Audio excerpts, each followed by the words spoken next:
Hello and welcome. In today's video, we're going to be talking about the necessity of interconnection, and we're going to be talking about some of the use cases, Tim, particularly when it comes to heat alarms. So I've pulled out one of the bases here. And we can see that we've got a hardwired base. The connections are underneath here. We can see we've got line, interconnection, and neutral. Yeah. So this indicates that we can maybe pair these together, Tim? You should do. I mean, when we're dealing with fire detection and fire alarm systems, unless it's a single room, a space where you've just got one means of detection, then all alarms should be interconnected within a domestic setting. And it's fairly straightforward. But if you're a hardwired system, it's just generally you'd be taking a 3-call, wouldn't you, between each of the devices.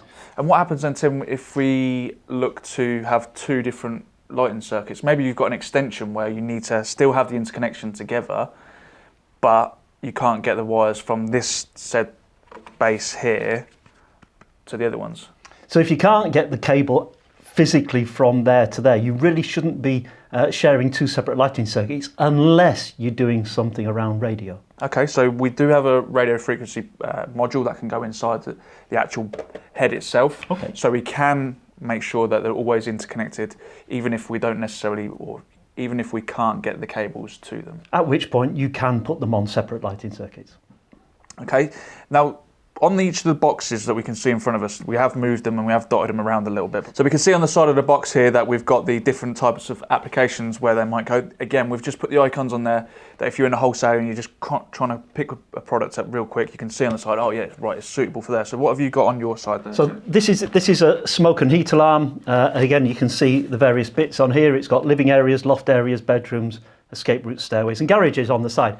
The real benefit of a multi-sensor, and a multi-sensor particularly like this, is loft spaces. If you've got electrical equipment or anything that you think may be an instigator of fire, then you really need to think about having some means of detection in a loft. And simply having a smoke alarm, particularly as we now only operate on one type of smoke alarm, then we need to think very carefully about the use of multi-sensors in those spaces where there's a bit more dust perhaps.